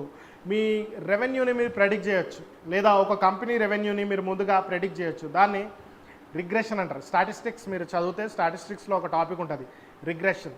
లీనియర్ రిగ్రెషన్ లేదా లాజిస్టిక్ రిగ్రెషన్ అనే సబ్జెక్ట్స్ని మీరు చూసుండొచ్చు. రిగ్రెషన్ అనేది ఉంటుంది. అందులో మెయిన్ గోల్ ఏంటిదంటే నంబర్స్కి సంబంధించి, ప్రత్యేకంగా నంబర్స్కి సంబంధించి, అది డబ్బులు కావచ్చు, అది వాల్యూస్ కావచ్చు, ఏదైనా కావచ్చు, అది మీ వెయిట్కి సంబంధించి కావచ్చు, ఏదైనా కావచ్చు, నంబర్స్కి సంబంధించి మీరు ప్రెడిక్ట్ చేయొచ్చు. మీరు దాన్ని లీనియర్ రిగ్రెషన్ అంటారు. నంబర్స్ సంబంధించి వచ్చే సంవత్సరం మనకి ఎంత ప్రాఫిట్ వస్తుంది, ఈ చేంజెస్ చేస్తే ఎంత ప్రాఫిట్ వస్తుంది, ఈ చేంజెస్ చేస్తే ఎంత లాస్ వస్తుంది, ఏ ఏరియాలో ప్రాఫిట్ వస్తుంది, ఏ ఏరియాలో లాస్ వస్తుంది అనేది మీరు కంటిన్యూస్గా చేయొచ్చు. తర్వాత లాజిస్టిక్ రిగ్రెషన్ అని ఉంటుంది. అందులో మీరు కేటగారికల్ ప్రెడిక్షన్ చేయొచ్చు. ఈరోజు అందరూ కూడా మీరు బెట్టింగ్స్ చూస్తుంటారు కదా, వాళ్ళు బెట్టింగ్స్ చేస్తుంటారు. ఈ టీం విన్ అవుతుంది, ఈ టీం లూజ్ అవుతుంది అని చెప్పి బెట్టింగ్ చేస్తుంటారు. కారణం ఏంటిది? ఈరోజు ఈ ప్లేయర్ వచ్చిండు, ఓకే, లేకుంటే ఈరోజు ఈ ప్లేస్లో జరుగుతుంది కాబట్టి విన్నింగ్ ఉంటుంది, లేకుంటే లాస్ ఉంటుంది అని చెప్తారు కదా. దానికి అనాలిసిస్ ఉంటుంది. మీరు లాజిస్టిక్ రిగ్రెషన్ వాడితే ఏ టీం విన్ అవుతుందో మీరు 85% యాక్యురేట్గా ప్రెడిక్ట్ చేయొచ్చు. అంటే మీరు 10 ప్రెడిక్షన్స్ చేస్తే అందులో 8 నుంచి 9 సార్లు మీ ప్రెడిక్షన్ కరెక్ట్. బెట్టింగ్ చేశారు, ఓకే, నేను జస్ట్ ఒక సజెషన్ లాగా చెప్తున్నా. సో మీరు బెట్టింగ్ చేయాలనుకుంటే కూడా అది ఉపయోగపడుతుంది. Okay, you can use it for that. Okay, voice commands through మీరు అన్ని కంట్రోల్ చేయొచ్చు. మీ కంప్యూటర్ని కంట్రోల్ చేయొచ్చు, మీ ఇంటిని మొత్తం కూడా కంట్రోల్ చేయొచ్చు. ఓకే, సో మీరు ఆల్రెడీ అలెక్సా ఇట్లాంటివి చూసుంటారు కదా, అంతకంటే అడ్వాన్స్ థింగ్స్ ఉన్నాయి, అంతకంటే అడ్వాన్స్ ఊహించినటువంటి things. Okay, Microsoft owner bill gates ఇంటికి పోతే వాళ్ళ ఇంట్లో మీరు ఒకవేళ వెయిటింగ్ హాల్లోకి పోయారనుకోండి, మీకు చలి పెట్టదు, ఉబ్బరించదు. ఎందుకంటే మీరు అడుగు పెట్టగానే మీ బాడీ టెంపరేచర్కి తగ్గట్టుగా రూమ్ టెంపరేచర్ సెట్ అయిపోతుంది. ఒకవేళ ఒక నలుగురు పోయారనుకోండి, ఆ నలుగురిట్లో ఎవరు ఇంపార్టెంట్ పర్సనో ఆ వ్యక్తికి తగ్గట్టుగా రూమ్ టెంపరేచర్ ఆటోమేటిక్గా సెట్ అవుతుంది. ఒకవేళ బిల్ గేట్సే వచ్చాడనుకోండి ఆ రూమ్లోకి, ఆ నలుగురు ఉన్న రూమ్లోకి, ఆ రూమ్ టెంపరేచర్ అంతా కూడా ఆయన బాడీ టెంపరేచర్గా తగ్గట్టుగా సెట్ అయిపోతుంది. సో ఆ లెవెల్లో మనం వాయిస్ కమాండ్స్ ఇవ్వచ్చు. వాయిస్ కమాండ్స్ లేకున్నా ఆటోమేటిక్గా మనం దాన్ని చేయొచ్చు. క్రెడిట్ కార్డ్ ఫ్రాడ్స్ ఉంటాయి. మీరు ఎప్పుడైనా క్రెడిట్ కార్డ్ వాడేటప్పుడు జనరల్గా మనం 10,000 20,000 ఆ మోతాదులో వాడుతుంటే ఒక విధంగా ఉంటుంది. ఒకవేళ మీరు 2 లక్షలకు వాడారనుకోండి, మీకు బ్యాంక్ దగ్గర నుంచి కాల్ వస్తుంది. లేదా మీరు హైదరాబాద్లో వాడతారు, తెలంగాణలో వాడతారు, కార్డ్ని ఆంధ్రాలో వాడతారు, మీరు సడన్గా ఢిల్లీకి వెళ్ళి వాడగానే మీకు అక్కడ నుంచి ఒక కాల్ వచ్చేస్తుంది. ఓకే, ఎలా అంటే వాళ్ళు ఒక ఆల్గరిథం యూజ్ చేస్తారు. ఆల్గరిథం యూజ్ చేసి వాళ్ళు ప్రెడిక్ట్ చేస్తారు. ఓకే, సో ఈ వ్యక్తి కార్డు ఎవరో వాడుతున్నట్టున్నారు, ఓకే, అది నిజమేనా కాదా అని కన్ఫర్మ్ చేసుకోవడానికి మనకు కాల్ వస్తుంది. దాని బేసిస్ మీద మనము జరిగే ట్రాన్సాక్షన్ని ఆపేయవచ్చు. అంతేకాదు, మీకు క్లయింట్స్ ఉన్నారనుకోండి, మీ క్లయింట్స్ ఉన్నారు, అది మీది ఒక బిజినెస్, కిరాణా షాపే అయ్యుండొచ్చు. మీరు డాటాను మెయింటైన్ చేయగలిగితే అది కిరాణా షాపే అయ్యుండొచ్చు, లేదా అదొక చిన్న సూపర్ మార్కెట్ అయ్యుండొచ్చు, లేదా అదొక ట్రైనింగ్ సెంటర్ అయ్యుండొచ్చు, లేదా అదొక హాస్పిటల్ అయ్యుండొచ్చు, లేదా ఒక స్కూల్ అయ్యుండొచ్చు, ఏదైనా అయ్యుండొచ్చు. వాళ్ళకి సంబంధించిన ఇన్ఫర్మేషన్ మన దగ్గర ఉంటుంది కదా, కస్టమైజ్డ్ సర్వీసెస్ ఇవ్వచ్చు. ఈ కస్టమర్కి ఈ ఆఫర్స్, ఈ కస్టమర్కి ఈ ప్రోడక్ట్స్, ఈ కస్టమర్స్కి ఈ డిస్కౌంట్ అని కేటగారికల్గా మనం ఇవ్వచ్చు. లేదా మీరు ఒక రైటర్ అయితే, ఓకే, ఈ టైంలో ఇలాంటి కంటెంట్ ఈ వయసు వాళ్ళకు, ఈ టైంలో ఇలాంటి కంటెంట్ ఈ వయసు వాళ్ళకు, అట్లా మనం క్లాసిఫికేషన్ చేయొచ్చు. చాలా సింపుల్గా మనం బిజినెస్లో దాన్ని వాడవచ్చు. మీకు కాంప్లెక్స్ ఇన్ఫర్మేషన్, ఎంత కాంప్లెక్స్ ఇన్ఫర్మేషన్ అయినా సరే, మన మెదడు దాన్ని సంగ్రహించలేనంత కాంప్లెక్స్ ఇన్ఫర్మేషన్ అయినా సరే దాన్ని సింప్లిఫై చేసుకోవడానికి డైమెన్షనాలిటీ రిడక్షన్ అనే ఒక టెక్నిక్ ఉంటుంది. Okay, right. ఆ విధంగా మనము ఎన్నో ఫీల్డ్స్లో దీన్ని వాడచ్చు. There is no limitation. మానవ మేధస్సు ఎక్కడెక్కడైతే వాడబడుతుందో, కంటి చూపుని, చెవితో వినే ఈ కెపాసిటీని, తర్వాత చేతితో రాయగలిగిన కెపాసిటీని, మెదడుతో ఆలోచించగలిగిన కెపాసిటీని ఏ ఫీల్డ్స్లో మానవుడు వాడగలుగుతాడో అన్ని ఫీల్డ్స్లో కూడా ఈ ఏఐని వాడచ్చు. మినహాయింపు ఏమి కూడా లేదు. ఒక్క దగ్గరనే చిన్న డెవలప్మెంట్ జరుగుతుంది, అదేంటిదంటే వాసన. ఓకే, సో అక్కడ డెవలప్మెంట్ జరుగుతుంది. మిగతా అన్ని ఏరియాస్లో ఆల్రెడీ ఎక్సెల్ అవ్వడం జరిగింది. Okay, right. సో ఇప్పుడు మీరు ఏదైనా క్వశ్చన్స్ అడగాలంటే అడగవచ్చు. ట్రేడింగ్ సంబంధించి బ్రదర్ అడిగాడు ఆల్రెడీ, సో నేను దాని గురించి చెప్తాను. యాక్చువల్గా ఏంటిదంటే ట్రేడింగ్ సంబంధించి వచ్చేసి మనకు బిజినెస్ నాలెడ్జ్ లేకుండా the main concept artificial intelligence ఎవరు వాడాలనుకున్నా ఏ డొమైన్లో అయినా సరే, అది మార్కెటింగ్ కావచ్చు, అది మేనేజ్మెంట్ కావచ్చు, అది హెచ్ఆర్ కావచ్చు, అది మైనింగ్ కావచ్చు, అది గవర్నమెంట్ కావచ్చు, ఏ డొమైన్లో వాడాలనుకుంటున్నా డొమైన్ నాలెడ్జ్ లేకుండా వాడడానికి వీలు లేదు. ఖచ్చితంగా ఆ డొమైన్లో నాలెడ్జ్ ఉండాలి. ఇప్పుడు ఫర్ ఎగ్జాంపుల్ ఒక కార్డియాలజిస్ట్ నన్ను పిలిచాడు అనుకోండి, నాకు డాటా మీద ఎలా వర్క్ చేయాలో తెలుసు. వాళ్ళ డాటా నా చేతికి ఇచ్చారనుకోండి, ఆ ఫిగర్స్ నాకు అర్థమవుతాయా? Can I interpret that? It's not possible. అది పాసిబుల్ కాదు, నేను ఇంటర్ప్రెట్ చేయలేను. ఆయన నాకు ఎక్స్ప్లెయిన్ చేయాలా, ఈ ఫిగర్స్ ఇది, ఈ ఫిగర్స్ దీనికి అర్థం ఇది, దీనికి అర్థం ఇది, రేంజ్ ఇది అని ఎక్స్ప్లెయిన్ చేయాలి. అప్పుడు నాకు కొంతవరకు అవగాహన ఏర్పడుతుంది. తర్వాత నేను దాని మీద వర్క్ చేసిన తర్వాత కొన్ని మిస్టేక్స్ చేస్తా. బాబు నేను చెప్పిన విషయం కరెక్టే, కానీ ఈ ఎక్సెప్షన్స్ ఉన్నాయి, ఓకే, ఈ యూనిక్ కేసెస్ ఉన్నాయి, ఇవి నీకు తెలియదు అని చెప్తాడు తర్వాత. అవునా కాదు? సో ఇలాంటి ప్రాబ్లమ్స్ ఉంటాయి. సో ఎప్పుడైనా సరే డాటా సైన్స్ కానీ, ఆర్టిఫిషియల్ ఇంటెలిజెన్స్ కానీ, లేదా మిషన్ లెర్నింగ్ కానీ, లేదా simple data analytics, business analytics use చేయాలనుకున్నా డొమైన్ నాలెడ్జ్ ఉండాలి. మీరు పనిచేసే డొమైన్ నాలెడ్జ్ ఉండాలి. డొమైన్ నాలెడ్జ్ లేకుంటే ఏం చేయలేము. స్టాక్ మార్కెట్లో వాడాలనుకున్నా డొమైన్ నాలెడ్జ్ ఉండాలి. నేను స్టాక్ మార్కెట్ ఎక్స్పర్ట్ని కాదు, ఓకే, నాకు ఏం తెలియదు, కాబట్టి నాకు అందులో డొమైన్ నాలెడ్జ్ లేదు. నేనేం చెప్పగలుగుతాను అంటే, నేను ఆల్రెడీ మొన్న గ్రాఫ్ చేశాను, లైవ్ డాటా వస్తున్నా కొద్దీ గ్రాఫ్ అనేది అది చేంజ్ అవుతూ ఉంటుంది అంతే, ఓకే. సో ప్రెడిక్షన్ ఫార్ములాస్ ఎవరు ఇవ్వాలి? ఆ డొమైన్లో ఉన్న వ్యక్తి నాకు ఇస్తే నేను దాన్ని ఇంప్లిమెంట్ చేస్తాను అంతే. ఇంప్లిమెంట్ చేసి ఇక్కడ కట్ ఆఫ్ అయిపోవాలి, లేదా ఇక్కడ ఈ యాక్షన్ పర్ఫామ్ కావాలనేది నేను చెప్తాను, right. So anybody wants to ask any question? ఏమైనా అడుగుతారా? మీరు చేయలేమంటారు, ఏమైనా అడుగుతారా? Okay, I don't know how far. Yes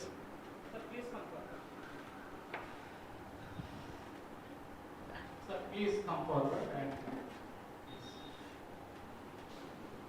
stage. రండి సార్.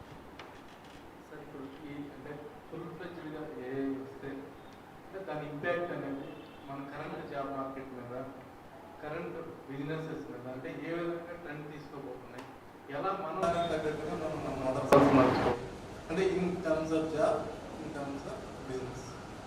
యాక్చువల్గా ఏఐ వచ్చిన వల్ల మనకు ఎలాంటి ప్రాబ్లం కూడా ఉండదు. సార్ అడిగారు కదా, సో మనకు యాక్చువల్గా ఒకప్పుడు అన్నీ కూడా దస్తూరి ఉండేది, అంటే చేతితో రాసేవాళ్ళు. టైప్ రైటర్ వచ్చినప్పుడు చేతితో రాసే వాళ్ళందరూ కూడా బాధపడ్డారు, భయపడ్డారు. టైప్ రైటర్ వచ్చింది, టైప్ రైటర్ వచ్చినందువల్ల దాన్ని నేర్చుకున్న వాళ్ళకి జాబ్స్ వచ్చినాయి. తర్వాత కంప్యూటర్స్ వచ్చినప్పుడు టైప్ రైటర్ నేర్చుకున్న వాళ్ళు భయపడ్డారు, కానీ ఎక్కువ జాబ్స్ వచ్చినాయి, అవునా కదా? సో ఏఐ వచ్చినందువల్ల ఏమవుతుందంటే రొటీన్ ఏదైతుందో అదంతా పోతుంది, రొటీన్ పోతుంది. అంటే ఇప్పుడు పాడిందే పాడకు పాసిపల్ల దాసరి అనే ఒక సామెత ఉంటుంది. సో నేను చెప్పిందే చెప్తాను చూసినావా, అట్లాంటి రొటీన్ అంతా పోతుంది, క్రియేటివిటీ పెరుగుతుంది. So more jobs are there for creativity. Communication skills ప్రజలకు తగ్గిపోతాయి. సో కాబట్టి కమ్యూనికేషన్ స్కిల్స్కి చాలా డిమాండ్ పెరుగుతుంది. క్రియేటివ్ వర్క్, ఫిజికల్గా చేసే క్రియేటివ్ వర్కే, బట్ ఫిజికల్గా చేయాలి. అలాంటి క్రియేటివ్ వర్క్కి చాలా డిమాండ్ పెరుగుతుంది. కస్టమైజ్డ్ సొల్యూషన్స్కి డిమాండ్ పెరుగుతుంది. ఇప్పుడు ఒక 100 మంది కస్టమర్స్ వస్తే వాళ్ళ 100 మందికి ఒకటే ప్రోడక్ట్ ఇచ్చేటోళ్ళం, ఒక డిఫాల్ట్ సైజుతో ప్రోడక్ట్ ఇచ్చేవాళ్ళం. ఇప్పుడు అలా కాదు, ఒక్కొక్క కస్టమర్కి ఆ కస్టమర్ అవసరాన్ని బట్టి ఆ వ్యక్తికి తగ్గట్టుగా దాన్ని డిజైన్ చేసి కస్టమైజ్డ్ సర్వీసెస్ ఇస్తాం. ఎక్కువ బిజినెస్ అనేది వస్తుంది, ఎక్కువ హార్డ్ వర్క్కి పే ఆఫ్ అనేది వస్తుంది. సో ఇది పర్సనల్గా. బిజినెస్ సైడ్ వచ్చేసరికి బిజినెస్ సైడ్ ఆటోమేషన్ అయినందువల్ల బిజినెస్ ఆబ్జెక్టివ్ మీద ఫోకస్ అనేది ఎక్కువ పెరుగుతుంది డెసిషన్ మేకర్స్కి. టెక్నాలజీ గురించి బాధపడాల్సిన అవసరం ఉండదు, వర్క్మెన్షిప్ గురించి బాధపడాల్సిన అవసరం ఉండదు, పూర్ వర్క్మెన్షిప్ గురించి బాధపడాల్సిన అవసరం ఉండదు. సో ఎఫిషియన్సీస్ అనేవి ఖచ్చితంగా ఇంక్రీజ్ అవుతాయి.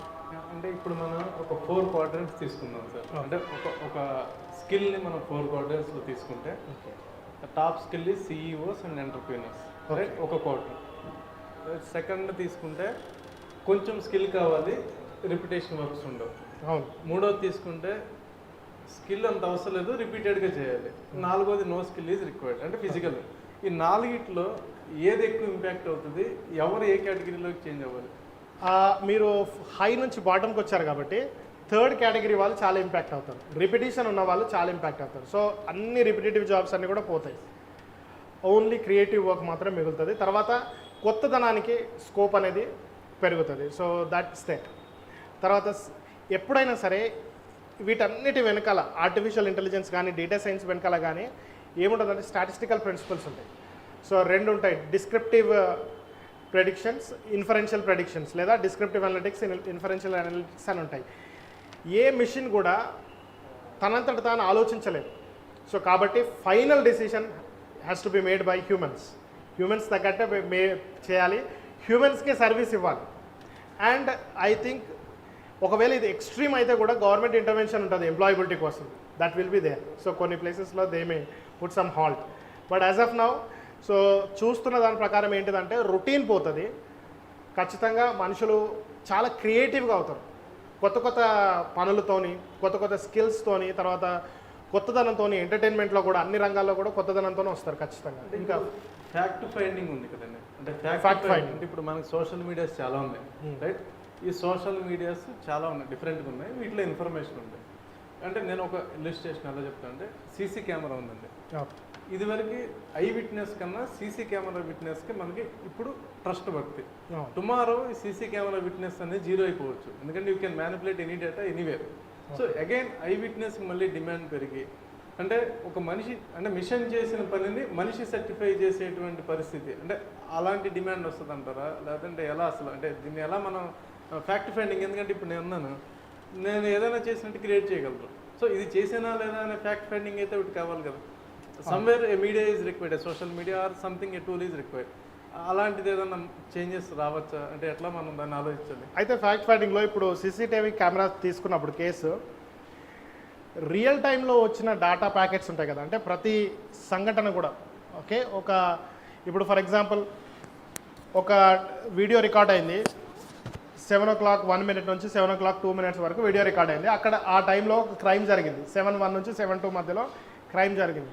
సో ఎవరైనా దాన్ని మ్యానిపులేట్ చేస్తే వాళ్ళు మ్యానిపులేట్ చేసిన టైంకి మారిపోతాయి ఆ ప్యాకెట్స్ అన్నీ కూడా, అప్పుడున్న డేటా అంతా కూడా. కాబట్టి వాళ్ళు గుర్తుపడతారు. So it is not possible, అంటే దాన్ని అంత ఈజీగా చేయలేము. So there is also security, దీనికి తగ్గట్టుగానే సెక్యూరిటీ కూడా చాలా ప్లాన్ చేయబడ్డది already. Lot of security is there, we have lot of advance tools to trace it out. Okay, so but fortunately there is also something called ethical AI అని ఇంకో domain కూడా emerge అవుతూ ఉంది. అంటే AI వాడేటప్పుడు yes forensic కాదు, AI వాడే వాళ్ళకు ఎలాంటి ఎథికల్ ఫ్రేమ్వర్క్ ఉండాలి, సో దాన్ని ఎక్కడి వరకైనా తీసుకెళ్ళొచ్చు. We can create a robot and that can kill people with mercilessly. So అలా కాకుండా ఎథికల్ ఫ్రేమ్వర్క్స్ క్రియేట్ చేశారు ఆల్రెడీ. సో ఏ ఎథిక్స్ ఉన్నాయి, ఆ ఎథిక్స్ని గవర్నమెంట్స్ ఇంప్లిమెంట్ చేస్తే ఖచ్చితంగా ఎవరు కూడా ఆ బౌండరీస్ దాటి వెళ్ళడానికి వీల్లేదు. I'm done. Sir that was అంటే క్వశ్చన్ కోసం వచ్చాను. I know that it's lunch time, but short and స్వీట్గా we will end it out. So most likely so artificial intelligence కానీ డేటా డ్రివెన్ మీరు చెప్పినవన్నిటిని దృష్టిలో పెట్టుకొని అంటే యాక్చువల్గా మనం చూసుకున్నట్లయితే ఒకప్పుడు వాట్సాప్ అనేది నార్మల్ పీపుల్ యూటిలైజేషన్ ఫ్యాక్టర్గా లేదు, బట్ నౌ ఎవ్రీవేర్ వాట్సాప్ కానివ్వండి, యూజ్డ్ సోషల్ మీడియా నెట్వర్క్స్ని అవి ఇవన్నిటిని యూటిలైజ్ చేస్తున్న క్రమంలోని సో ఈ ఆర్టిఫిషియల్ ఇంటెలిజెంట్ టూల్స్ మీరు ఏదైతే స్పెసిఫై చేస్తున్నారో అవి ఏమన్నా పెయిడ్ టూల్స్ లాగా ఉంటాయా, లేకపోతే ఫ్రీవేర్ లాగా మనకు వస్తుంటాయి? ఇప్పుడు మీరు చాట్ బాట్ అన్నారు, సపోజ్ నేను ఒక రియల్ ఎస్టేట్ రంగంలోనే ఉన్నాను, I want to use a chatbot. ఇప్పుడు నేను అంత ఎఫర్ట్ ఫుల్గా నేను చేసుకునే అంటే ఫినాన్షియల్ ఫండింగ్ నా దగ్గర ఉన్నప్పటికీ కూడా I don't have the right direction.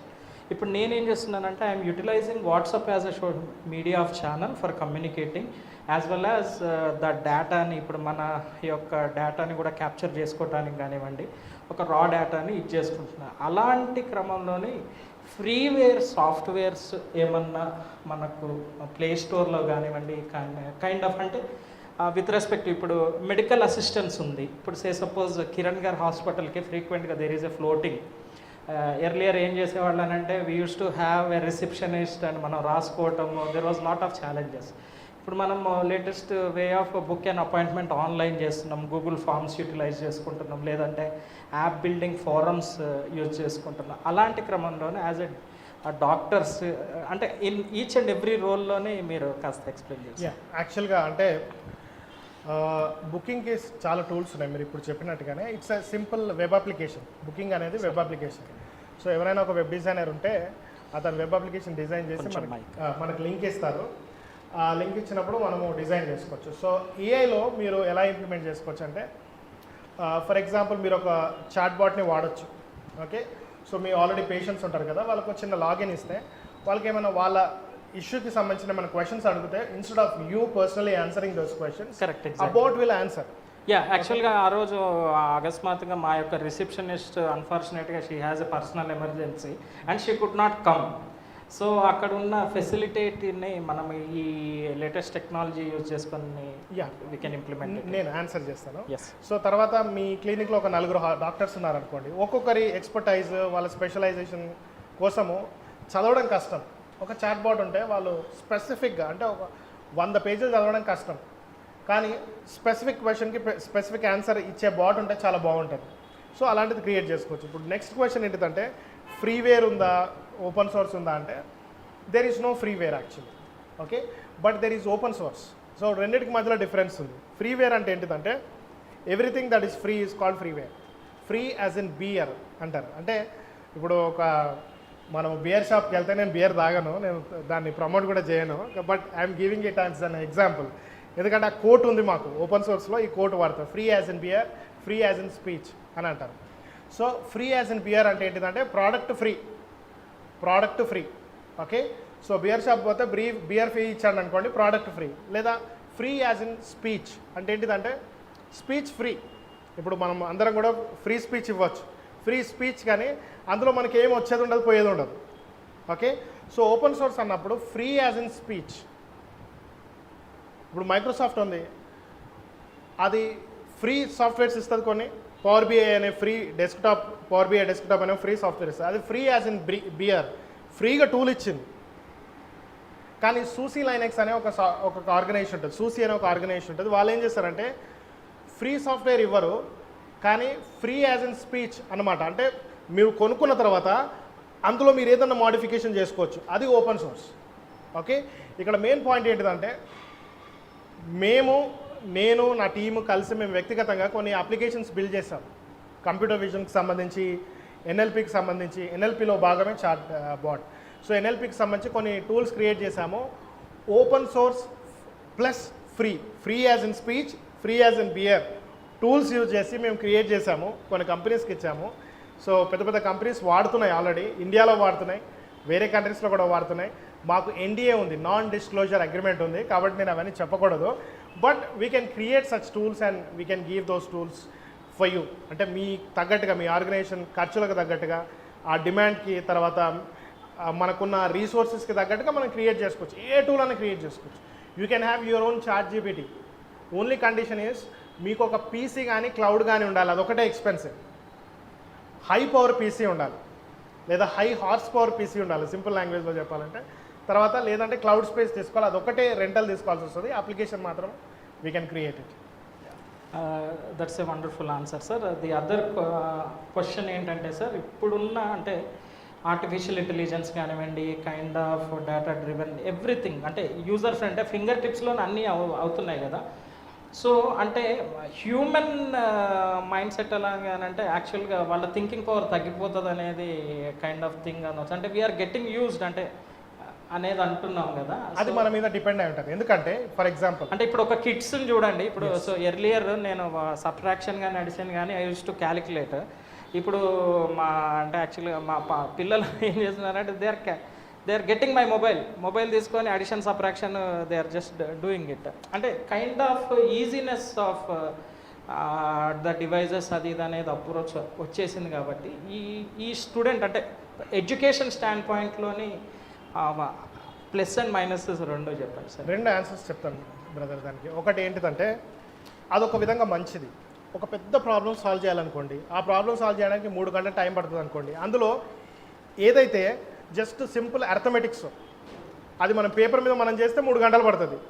దాన్ని మనం క్యాలిక్యులేటర్కి అప్పగించవచ్చు, తప్పేం లేదు. ఫైనల్ రిజల్ట్ కరెక్ట్ వస్తుందా లేదా అనేది ఇంపార్టెంట్, మనకు అవుట్కమ్. ఎగ్జాక్ట్. ఓకే. ఇంకోవైపు మీరు చెప్పిన కన్సర్న్ కూడా ఇంపార్టెంటే. అంటే పిల్లల మేధస్సు పెరగాలి కదా, వాళ్ళ అనలిటికల్ ఎబిలిటీ పెరగాలి అనేది ఇంపార్టెంటే. అయితే ఫర్ ఎగ్జాంపుల్ చాట్ జీపీటీని తీసుకోండి. మనకు టీచర్స్ హోంవర్క్ ఇస్తే ఆ హోంవర్క్ స్టూడెంట్ కాపీ చేసేసి దానికి ఆన్సర్ తీసుకొని టీచర్కి ఇచ్చేస్తున్నాడు. సో దానివల్ల స్టూడెంట్ నేర్చుకోవడం లేదు అనేది ఒక అపవాదం. కానీ ఇంకో అడ్వాంటేజ్ చూడండి, ఇప్పుడు కొంత వాళ్ళకి జ్ఞానం వచ్చిన తర్వాత వాళ్ళు ఏం చేస్తారంటే, వాళ్ళు ఒక పెద్ద మనిషిని ఏదైనా ప్రశ్న అడగాలంటే పెద్ద మనిషి అందుబాటులో ఉండడు, ఆ డొమైన్కి సంబంధించిన వ్యక్తి ఎవరు అందుబాటులో ఉండరు. అప్పుడు వీళ్ళు ప్రశ్నలు అడగొచ్చు, దాంతో కన్వర్స్ చేయొచ్చు. నాకు ఇలా అనిపిస్తుంది, నువ్వేం చెప్తావు, ఇది రైట్ ఇది రాంగ్, ఇన్ని ఆప్షన్స్ ఉన్నాయి, ఈ ఆప్షన్లో ఏది బెస్ట్ ఆప్షన్, నా బ్యాక్గ్రౌండ్ ఇది, ఏది చూస్ చేసుకోవాలి, కన్వర్జేషన్. సో నాకు ఈ ప్రాబ్లం అర్థమవుతలేదు, దీన్ని ఎలా అర్థం చేసుకోవాలి, ఇలా అర్థం చేసుకోవాలి. సో దీన్ని అర్థం చేసుకునే క్రమంలో దీని అప్లికేషన్స్ ఏంటివి, ఒకవేళ నేను ఈ ఫీల్డ్లో అప్లై చేయాలనుకుంటున్నా ఎలా అప్లై చేయాలి. So it will converse with us. ఒక ఇంటెలిజెంట్ పర్సన్, బాగా జ్ఞానం ఉన్న వ్యక్తి మన పక్కన ఉన్నట్టే.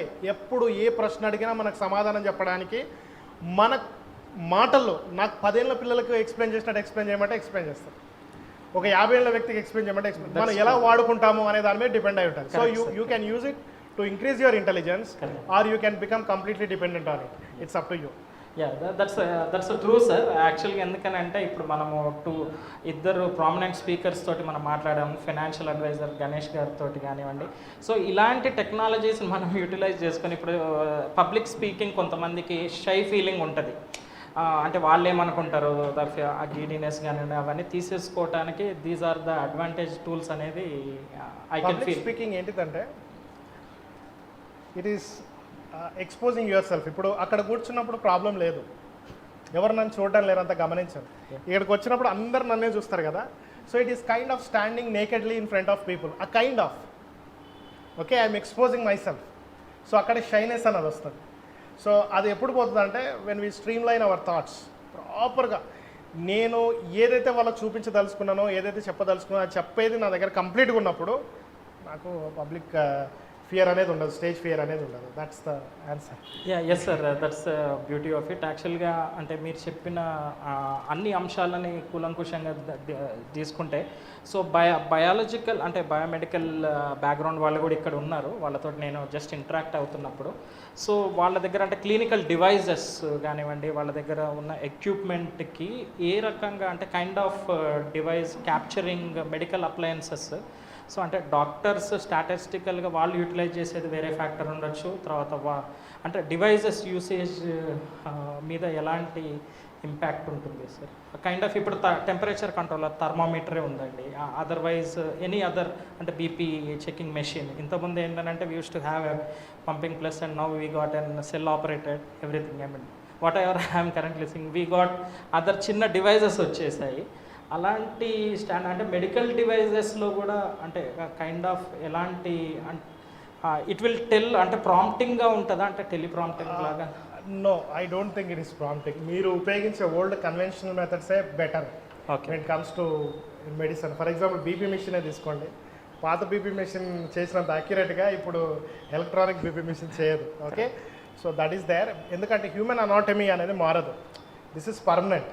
ఓకే, సో టెక్నాలజీ మారుతుండొచ్చు, మనిషి మారడు. ఓకే, మనం అనుకోవచ్చు అంతే మారింది అనుకోవచ్చు, కానీ అది మారదు. రెండో విషయానికి వస్తే, ఇప్పుడు మీరు అడిగిన దాంట్లో టెక్నాలజీ దీనికి సాయం చేస్తుందా ఈ బయోమెట్రిక్ సంబంధించి అంటే సాయం చేస్తుంది. యాక్చువల్గా ఈరోజు ఈవినింగ్ మాకు మీటింగ్ ఉంది.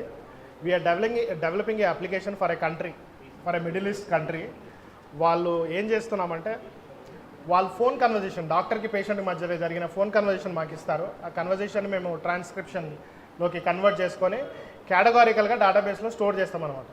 సో పేషెంట్ ప్రాబ్లము, డాక్టర్ ఇచ్చిన ప్రిస్క్రిప్షన్, పేషెంట్ వాడిన డ్రగ్ హిస్టరీ అంతా కూడా కేటగారికల్గా స్టోర్ అవుతుంది. సో ఆ ఏరియాస్లో ఎఫిషియన్సీ ఉంటుంది. కానీ when it comes to people, equipment అనేది మీరే సజెస్ట్ చేయాలి instead of us. Okay, yeah, thank you sir. అంటే keeping the larger audience and yeah, Abhishek sir, yeah please please come. Like you were telling about artificial intelligence and all. So అంటే ఇప్పుడు మాకు basic knowledge లేదు, అంటే what is happening అనేది, అంటే how to use Google correctly అనేది కూడా చాలా వెనుకబడి ఉన్నామన్నమాట. అంటే not in to technology, I'm talking about medical field కానీ, అంటే ఇప్పుడు I'm a medical field, so I don't have much knowledge about the technology what is happening. So can you suggest me what is the basic things we should learn ఫ్యూచర్లో ఇవన్నీ use చేయడానికి? మాకు ఎటువంటి basic things we need to learn? ఇప్పుడు artificial chat GPT అనుకుందాం. So chat జీపీటీలో ఎట్లా prompts మేము ఇవ్వాలి, ఏ విధంగా ఇవ్వాలి, ఇవన్నీ తెలుసుకోవడానికి అటువంటి కోర్స్ ఏమైనా ఉంటుందా?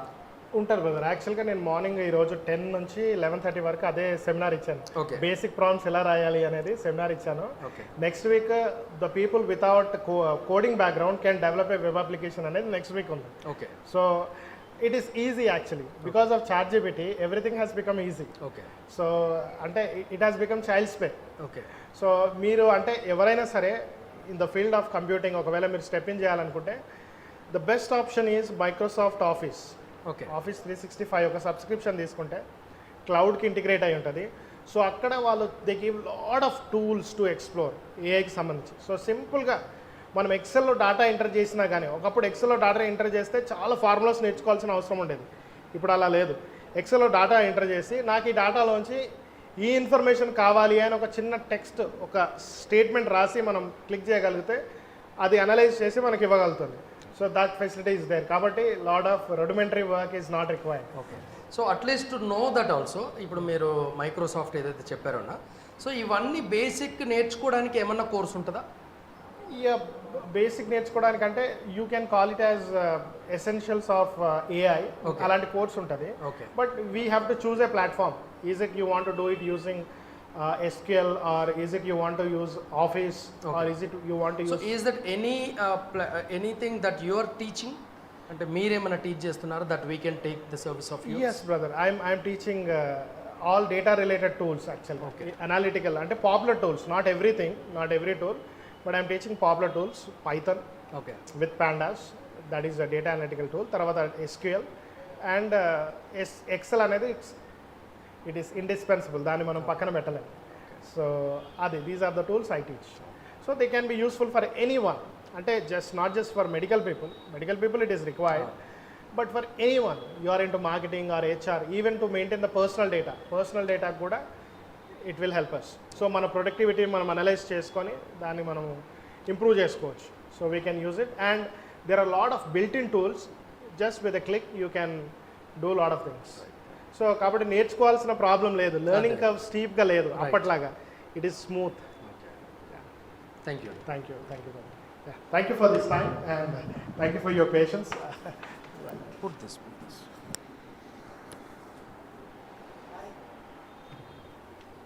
Good afternoon. Good afternoon.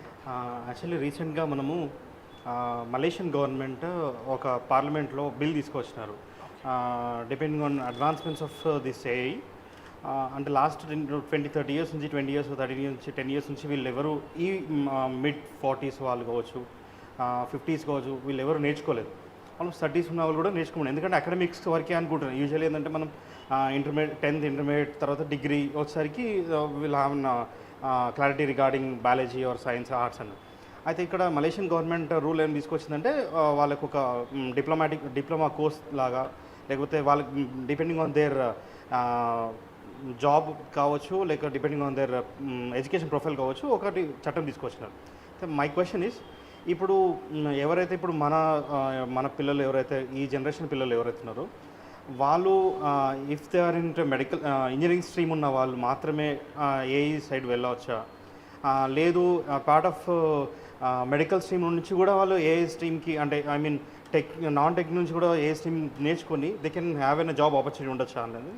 Actually what is happening in academics is ఇప్పుడు డేటా సైన్స్ కానీ ఏఐ కానీ సపరేట్ కోర్సెస్ లాగా ఉన్నాయి. అంటే మొన్నటి వరకు ఒక 3-4 years వరకు ఏం జరిగిందంటే పిహెచ్డిలో ఏఐ డేటా సైన్స్ టీచ్ చేసేవాళ్ళు. సో తర్వాత ఇప్పుడు డిగ్రీలో డేటా సైన్స్ తర్వాత ఏఐఎంఎల్ కోర్సెస్ ఇంట్రడ్యూస్ చేశారు. కానీ రాబోయే 10 ఏళ్ళ తర్వాత ఏమవుతుందంటే ఈ డేటా సైన్స్లో ఏదైతే స్టాటిస్టిక్స్ నేర్చుకుంటారో స్టాటిస్టికల్ మోడల్స్ కానీ లీనియర్ ఆల్జీబ్రా మోడల్స్ కానీ అవి మనం ఏ స్ట్రీమ్లో ఉన్నా సరే స్కూలింగ్ నుంచే నేర్పించడం స్టార్ట్ చేస్తాం. So they become integral part of everybody's education. So BCom చేసినా BA చేసినా ఏది చేసినా కానీ ఇంకో 10 years తర్వాత అందరికి కూడా స్టాటిస్టికల్ ప్రిన్సిపల్స్ అంటే నువ్వు బీకామ్ జనరల్ అయితే అకౌంటింగ్ పీపుల్ దీన్ని ఎలా వాడాలి, లేదంటే HR మార్కెటింగ్ చేస్తే మార్కెటింగ్ పీపుల్ ఎలా వాడాలి. సో అకాడమిక్స్లో it will become a integral part. So సపరేట్గా నేర్చుకోవాల్సిన అవసరం ఉండదు భవిష్యత్తులో. అందరు కూడా నేర్చుకొని తీరుతారు అంతే. చదువుకున్నారంటే ఖచ్చితంగా వచ్చేసి ఇన్ఎవిటబుల్గా.